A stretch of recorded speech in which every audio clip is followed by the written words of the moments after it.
Peter Obi's allegation that the words I spoke in that interview threatened his life.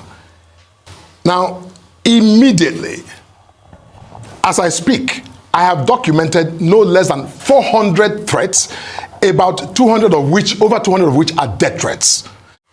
So guys, instead of Mr. MORKA to come out and apologize to Peter Obi and to his followers, he is here claiming that he has received 400 threats from Peter Obi's followers. So guys, wonders shall never end in this country. The same MORKA who said Peter Obi has crossed his lines, and at this time, whatever he sees, he should be ready to manage. The same man is coming out without apologizing to Peter Obi. He's now claiming that obedience are threatening him. So guys, this was an interview that one would have thought that it would be an opportunity for this man to apologize to obedience and generally to those who are not happy with that comment or that statement that he made during that interview. But guess what? This man is coming out to claim rights. You need to watch this interview to see what is happening in this country, how these politicians do not think. That's to tell you the level at which they've taken the Nigerian people for granted. So guys, without much talking, I want you to just take a look at what Mr. MORKA said during this interview. In short, some people said he is lucky that RUFAI wasn't in the studio, because that RUFAI would have bombarded him with hard questions.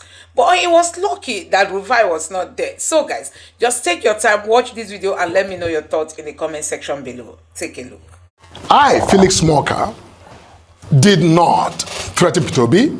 Nothing I said in that interview begins to even suggest remotely that, Peter Obi, I was asking anything other than saying to the man who was asking me a question, he said, you guys are calling him prophet of doom, or voodoo economist.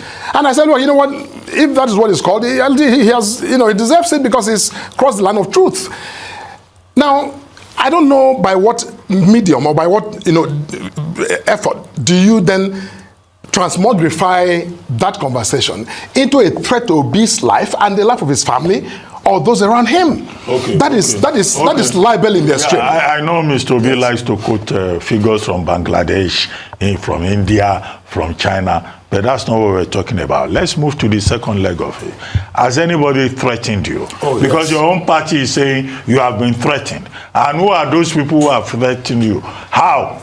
Actually, because you two you are alleging. Absolutely. You should also prove. As it turns out, Peter Obi's allegation that the words I spoke in that interview threatened his life. Now, immediately, as I speak, I have documented no less than 400 threats, about over 200 of which are death threats. I'm not talking about people these are written texts that I have carefully documented and which, I'm providing to the law enforcement agencies, or people really telling me how they, graphically describing how they intend to take me out, to shoot me, behead me in graphic language. You see, this is not a joke.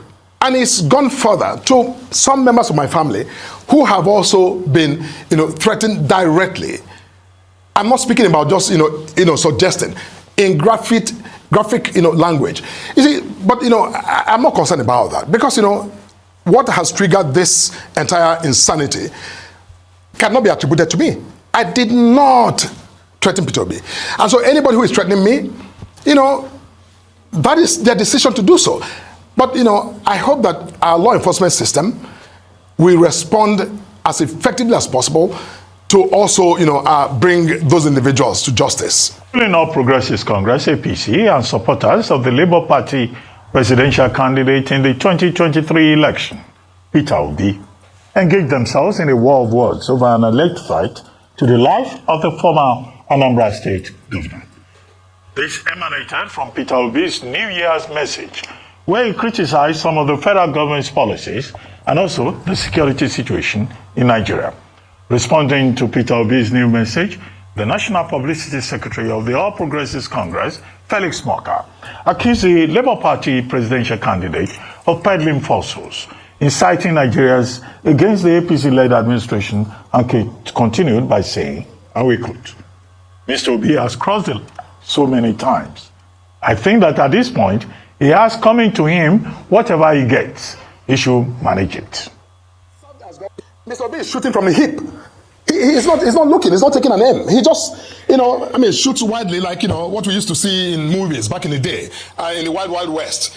He is not being rational. He's absolutely irrational in his thinking and in his public commentary for a man who was governor for 8 years, who left nothing to remember in Anambra State by way of a legacy or transformation. But all of a sudden, he served as governor 8 years. He didn't have the wisdom or the smarts to change Anambra State, to make Anambra the beacon, that example of, governance in the country. But then, he runs for president, in 2023. And then now, he didn't win. He's sulking. Rather than actually get a perspective and, figure out what he did to lose so he can do better in the future.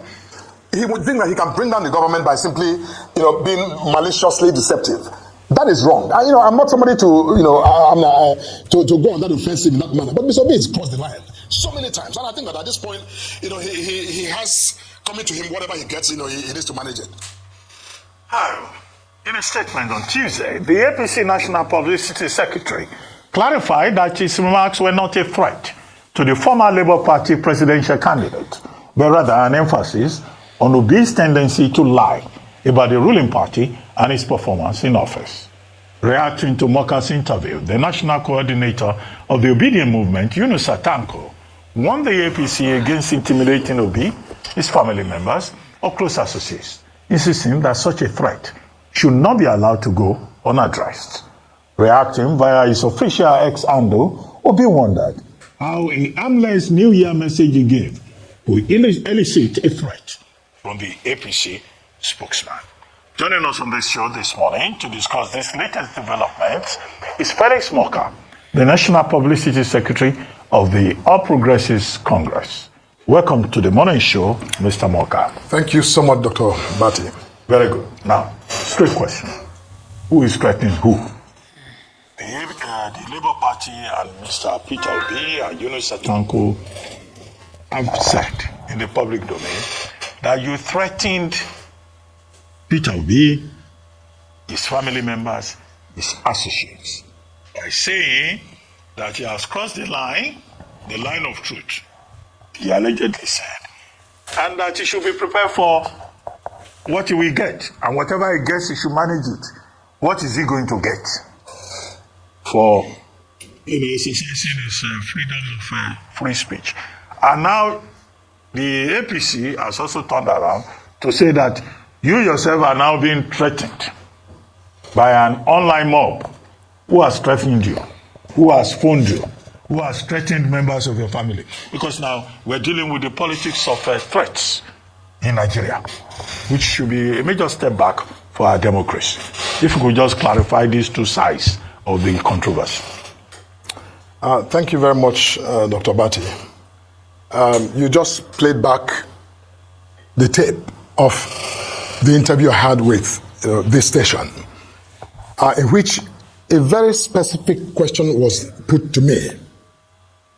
And the question, because when you play the tape, it's important for the viewers to understand the question I was responding to. I was not speaking in a vacuum. I was responding to a very specific question put to me during that interview by your colleague.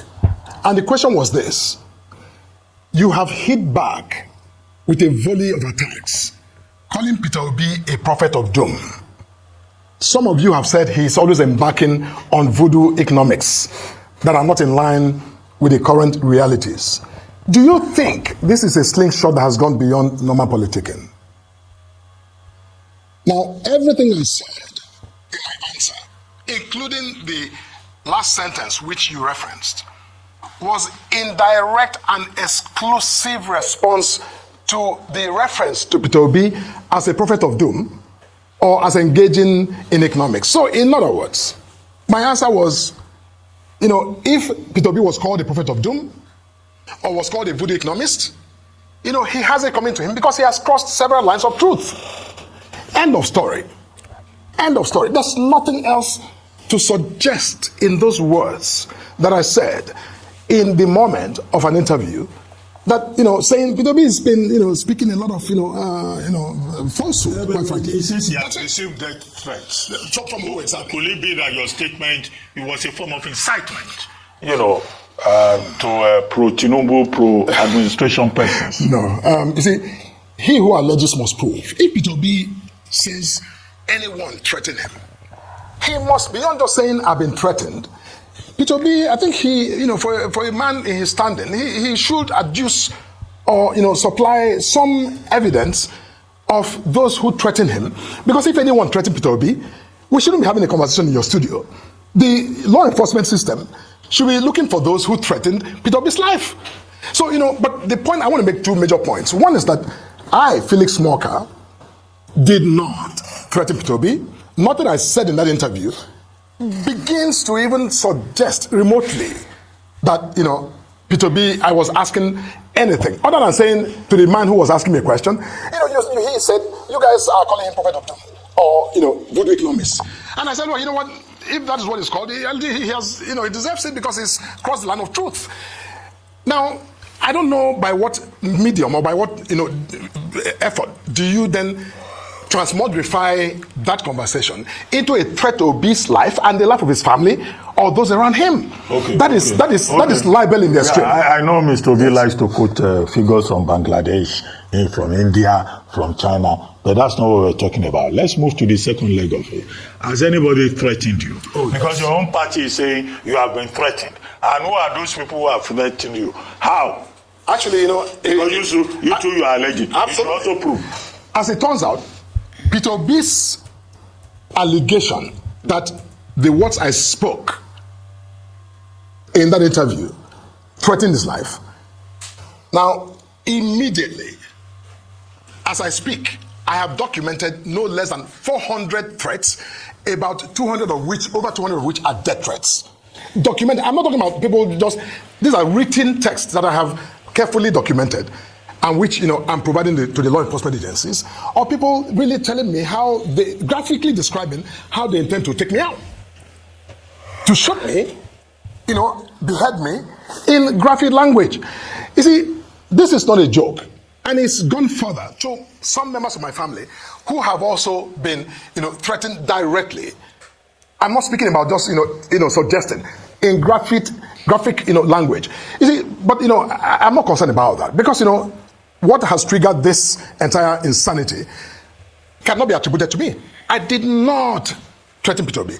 And so anybody who is threatening me, that is their decision to do so.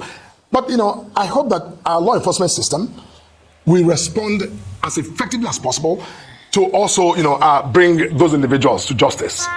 All right, thank you so much. And I'm really sorry that you're having to go through death threats. It's unfortunate and sad that this is what politics in Nigeria has, descended to. However, going back to Dr. Abati's first question, I don't think he responded to that clearly. It was on this station you made the statement, and I would read the statement back to you. Yes. And you have an opportunity now to clarify that statement. In all the statements I've seen you, and including statements from your party members, they've only just said you did not threaten. But the big question is, clarify what you mean so that they know it's not ambiguous, it's not open to misinterpretation.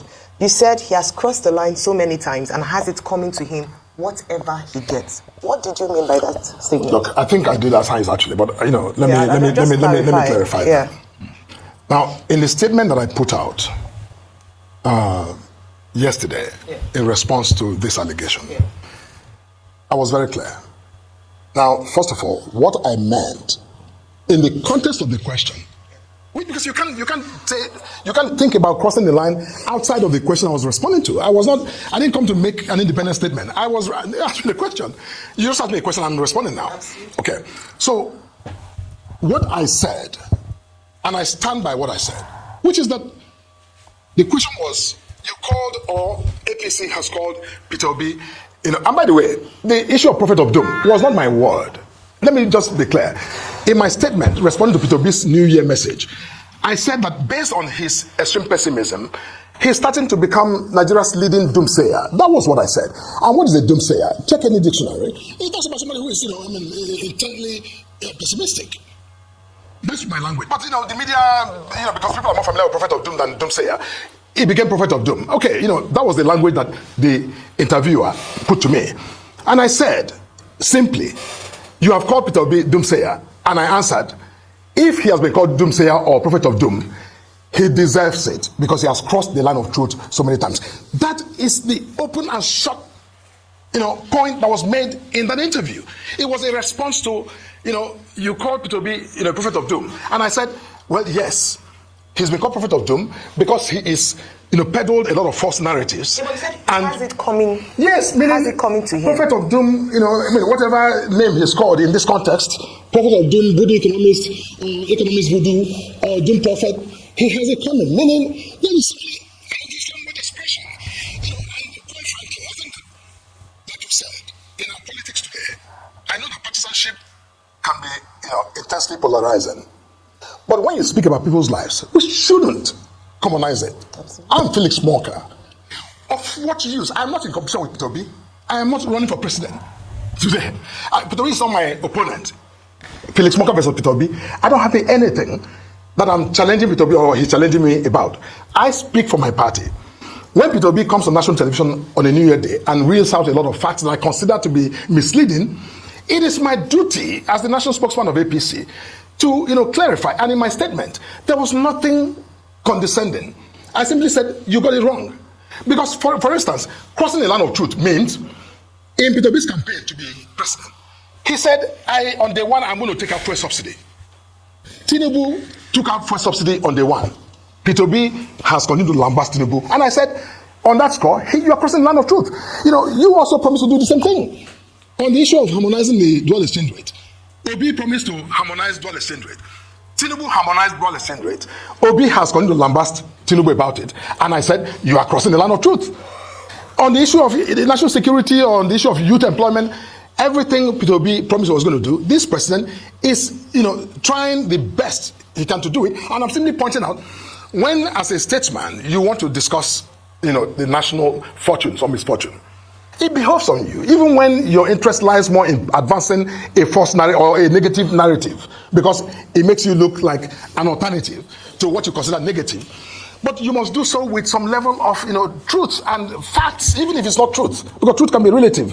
But at least facts can be a bit more objective, be factual. So if we say, for example, that on your show this morning, you did say that, IMTO inflows into Nigeria has risen by 60. That's an objective fact. The fact right? The poverty numbers, were they factual or not? No. Because Nigerians, 100 million Nigerians in poverty. No, see, let me address that. Multidimensional poverty. Was that fact? See, as of 1999, 2001, 2011, over 45-48% of Nigerians were living in multidimensional poverty.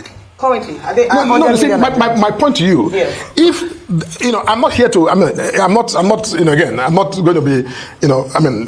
Talking about figures and what is accurate and what is not. Talking about facts. What I'm saying is that even if let's assume without conceding that the figures will be put out as those who are living in. The point I'm making in response is that long before Asiwaju thought of becoming president or running for president, a number that is very similar of Nigerians were living in multidimensional poverty. In other words, it didn't happen yesterday. And by the way, even if Nigeria, everything about what Peter Obi said, Nigeria started to turn the corner, everything started to look up, we're creating more employment.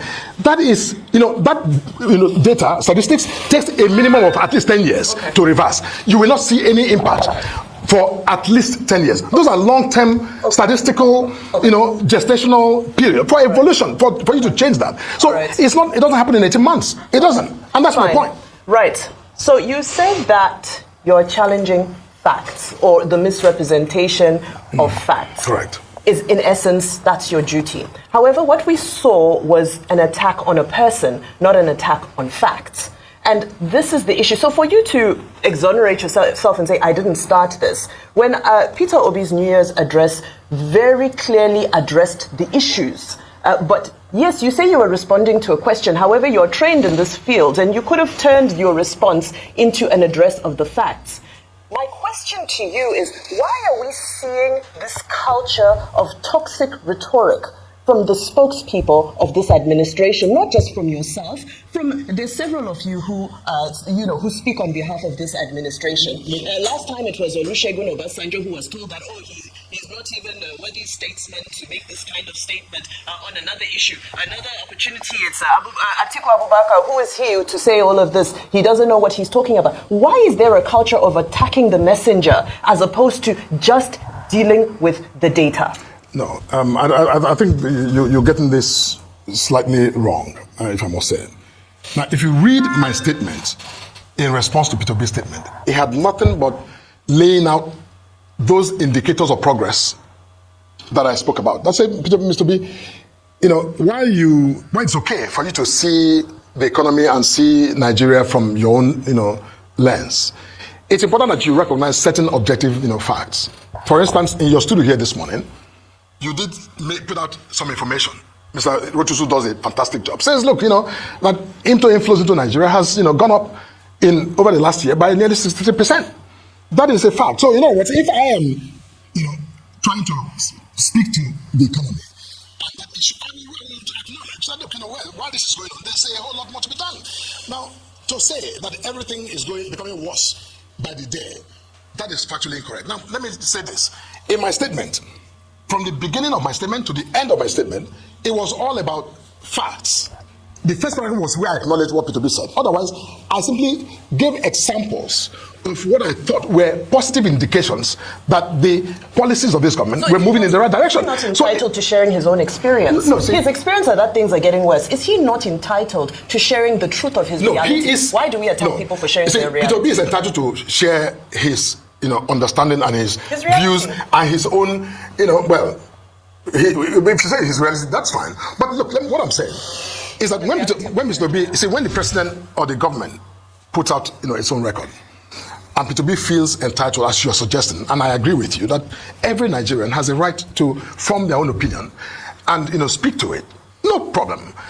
But if Mr. B is entitled to speak his opinion to the president's or the government's own, narrative, what stops anybody else, including Felix MORKA, under our constitution, the liberty to also say to Peter B, just like he is saying to the president and to the government, that you are not doing the right thing? What stops me in my own exercise of my constitutional freedom to say to Mr. B, actually, in your own pushback, your narrative, you are actually also getting it wrong. You see, I'm a human rights lawyer. Human rights and this entitlement to free speech is available to all of us. It's not exclusive to Mr. B or to me or to you or to Mr. Dr. Bati. It's available to all of us as human beings, as citizens. So when Mr. B, critiques a position of government or a record of government, Mr. B should, also be calm when others critique his own narrative, because these are competing narratives, and we're in a political society where competing narratives, people who are listening will choose. What do I believe? Do I believe that things are getting better, or do I believe that things are getting worse? Okay, that competition is a necessary aspect of our democracy, and the right to challenge each of the narratives is also a concomitant, right that we possess as citizens. I get your point about the right to free speech and how no right under Chapter 4 of the Constitution is absolute. Your right begins where my own stops. That's clear enough. But two quick things. Now, LP, Labour Party, and APC are the ones fighting now. But are you aware that the PDP presidential candidate, Waziri Adamawa Atiku Abubakar, has also intervened in this matter? And he specifically accuses the APC administration of trying to stifle the voice of the opposition. And that the words you use in criticizing Mr. Peter Obi were derogatory, inflammatory, and, such words, he says, should not be used in decent community. That is Atiku Abubakar of the People's Democratic Party. So it's not just about Labour Party versus APC. It's not just about Felix MORKA versus Peter Obi. And then the second leg of it, and I need you to pay attention to this.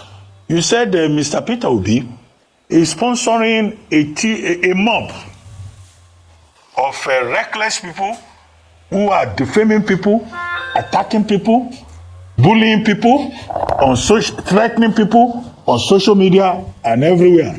A headless mob of bullies. Are you referring to the obedience? And I would like you to comment further on that characterization of this mob that you say Peter Obi is sponsoring, and now that mob poses a threat to the administration and to society. Thank you. As for the former vice president and his, intervention in this matter, I am certain that the former vice president has neither played back the tape of that conversation nor reviewed the transcription, the verbatim, written transcription of that clip. I don't think he has done so, because if he did so, I would be surprised and disappointed that the former vice president would say the things he has said in relation to this matter. Dr. Bassett, that's not my word. I'm suggesting that he has not reviewed. But I want to assume that he has not reviewed the clip, watched the clip, nor considered the text, the translation, the verbatim, transcription of that clip. If he has done so, I want to give him the benefit of the doubt that he will not come to the conclusion that he did. Somebody may have just told him, this is what Peter B has said, and he decided to respond without, any due diligence to understand exactly what was said. So I'm willing to grant him the benefit of the doubt, because, if I truly believe that he said that, then I would again, be utterly disappointed in the former vice president. Now, but again, whatever he has to say or he has said, are entirely his, personal opinions, and that's fine. Now, on the second part of your question, yes, I have been threatened by those who, even in the messages, profess loyalty to Peter Obi, who has said to me directly that, this, what you've said, we believe constitutes a threat to Peter Obi's life. Even when I have put out information initially, before my statement yesterday, on the APC handle, providing the verbatim translation or transcription of what I said, I put that out, and with the clip, relevant clip, so that you can listen and read. That has not persuaded them to get, an enlightened perspective of that conversation. Now, yes, these are people who profess loyalty to Peter Obi. Now, if I have followers who go around threatening, Felix MORKA or anyone else for that matter, I would, call them to order and say, look, hey, this is not necessary. I will, speak, even when I feel like this individual has said something I don't appreciate. I would still say to them, do not do this. But, so far, Peter Obi was quick to, claim that my words threatened his life and that of his family falsely, according to me. However, up until now, even though I have said publicly that these followers of his are threatening my life and that of my family, I have not seen anything by way of a reprimand or a call for stay on the part of Mr. Obi. In that regard, if I may comment, now I'm aware that Dr. Yunus Atanko, the spokesperson for the Labour Party, and also Mr. Peter Obi himself, they both pointed out that there's a difference between the Labour Party and the obedience. Oh. I think one of them had said that the obedience constitutes a movement over which neither Peter Obi or Yusuf Tanko has any control. Okay. So will it not be too much for you to expect that Peter Obi can talk to a movement over which he has no control? They seem to have a mind of their own. Dr. Bati, you, more than anyone else in this country, you're one of those people who follow, who understand what's going on in this country and have been in the system. Mr. Bati, can you imagine this president, any group of supporters who are directly or remotely affiliated with this president, who tomorrow will go out to threaten people's lives? Can you, would you truly, realistically expect that Mr. Obi and Labour Party and the obedience, who clearly are driven by him, would say, oh no, these ones who are Tinubu supporters are not, don't hold Tinubu responsible, don't suggest that he has any leverage with them to say, hey, stay. And when he doesn't do that, they will simply exculpate him and say, Mr. Tinubu, well done. Despite what the distinction you try to draw, I believe, and I think most Nigerians believe, that obedience, after what's obedience? Obedience are people who say they are obedient to Peter Obi. I mean, we're not going to argue about that. In any event, my point is that whether he calls them to order or not, I'm simply just underscoring what I believe to be, I think a departure from the duty of those who claim that they are statesmen, who bear a higher responsibility more than, some of us who are lesser mortals in this society of ours. All right. Okay, just very quickly, to go back to my question around the statements made and just factual. You're not the president's spokesperson. You're the National Publicity Secretary of the APC. The APC has been in government for 8 years and counting. So this 10 years you say is actually under the APC government. So it means that it's an APC administration that plunged Nigerians into the poverty levels that we see today. So you can exonerate the current president, but it's also a president under the APC that under his administration, 133 million Nigerians are said to be multi-dimensionally poor. So it's the same thing. So whether it's the Buhari administration, the Tinubu administration is under the APC, Nigerians are poorer. True or false? Because let's deal with the issues now. Because, I mean, away from Mr. Peter Obi, Nigerians are saying that they are hungry. People are in multidimensional poverty. What do you have to say about that?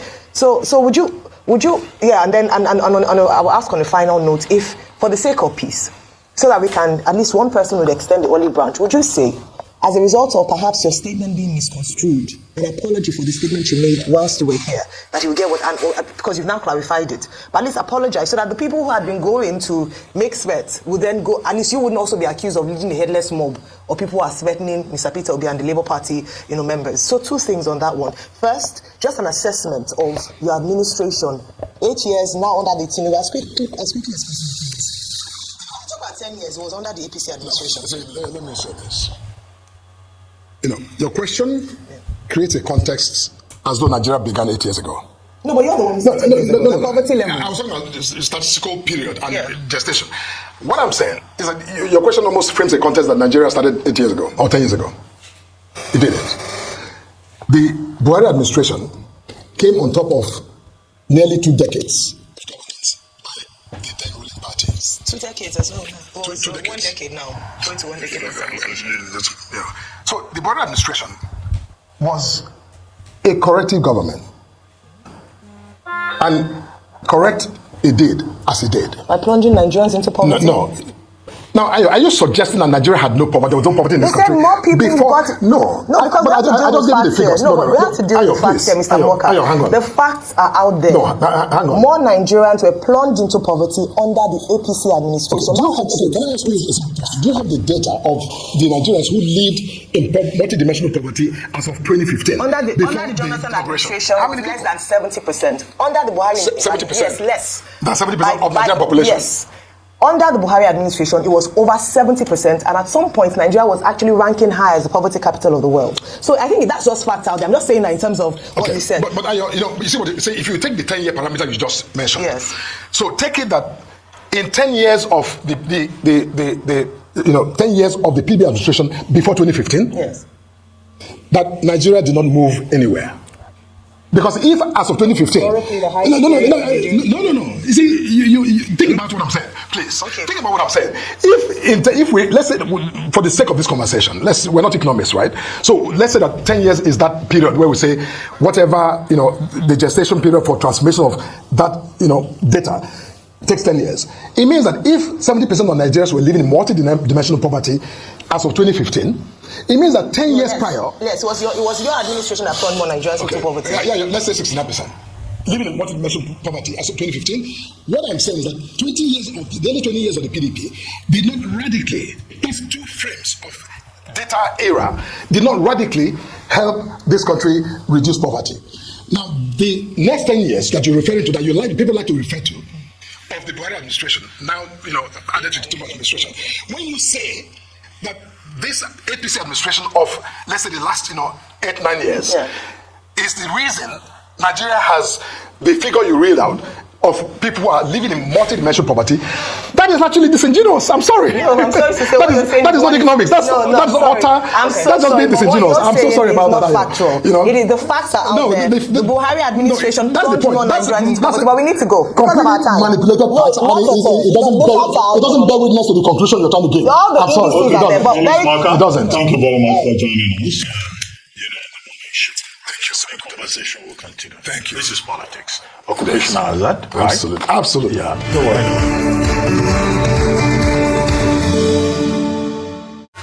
So guys, you can see the kind of Nigeria we are living in, a country where people do not even respect the rights of Nigerians. This is a country that the Tinubu's government does not want any criticism from anybody, despite seeing that their failures, is glaring. I mean, everybody is seeing the failure of this administration, yet they don't want you to talk, yet they dare you to speak and get arrested, yet they dare you to speak and the DSS will pick you up. Yet they dare you to speak, and guess what? You may not even know where you see yourself the next moment. So Mr. MORKA is saying that Nigerians don't have the right to criticize their government, and that Peter Obi achieved nothing in Anambra State, who gave him the authority to come and question Tinubu's government. That is actually what he's trying to say. But we all know that going by Peter Obi's leadership in Anambra State, it was top-notch. Peter Obi is that man that, in short, if not for any other thing, when Peter Obi was the governor of Anambra State, everywhere was looking clean. I mean, if you get to Anambra, you wouldn't know it's Anambra. Everywhere, despite the level of business activities, places were clean. Even, you know, the police then affirmed that Anambra was the most peaceful. Anambra was the most peaceful, you know. But now, see what is happening. And this man has the effrontery to come and talk about Peter Obi's achievements in Anambra State. Peter Obi's achievement is still being, you know, celebrated in education. Peter Obi transformed. Peter Obi say it's not all about building, you know, gigantic buildings that have no economic relevance. That's not what Peter Obi came to do. Peter Obi came to ensure that the rule of law was in place. Peter Obi came as a governor to ensure that children were in school. Peter Obi came as a governor to ensure that schools were working. Peter Obi came as a governor to ensure that roads were built. Peter Obi came as a governor to reduce cost of governance and to prove to the people that we can achieve a lot. Peter Obi achieved so much, you know, in Anambra State, and you know, even up to today, if you had listened to the debate of the governorship candidates for Anambra during the last governorship candidate, you will hear where they will say Peter Obi. They just kept calling Peter Obi did this, Peter Obi that did that, Peter Obi did this, Peter Obi did that. It is only MORKA that is coming out to say, what did Peter Obi achieve? But other people know that Peter Obi achieved so much that even up to today, Peter Obi is being celebrated for his numerous achievements. Look at education. Peter Obi positioned education to a level that it will be difficult for Anambra not to perform in WAEC, in NECO, in computer or tech related studies. Anambra has always been in the forefront because during the time of Peter Obi, he was busy sharing computer, laptops, giving them internet, giving them printers, you know, to schools. And Peter Obi achieved a lot, which is one of the reasons why the people of Anambra keep supporting him and embracing whatever he's doing. But look at MORKA coming out to say that what did Peter Obi achieve? Now, MORKA is speaking for the APC. What has the APC achieved since inception? Since the APC government started ruling Nigeria under Buhari, under Tinubu. You know, Tinubu has ruled for 8 years. Buhari is about completing 2 years. That's 10 years. In the last 10 years of the APC administration, what have they been able to achieve? What is it that Nigerians can point to and say these are the achievements of the APC-led government? They've not achieved anything and they don't want you to criticize them. You criticize them, you die. You criticize them, the police, security agents will come to pick you. But you can see, instead of this man to say, okay, I'm sorry, it was a slip of tongue.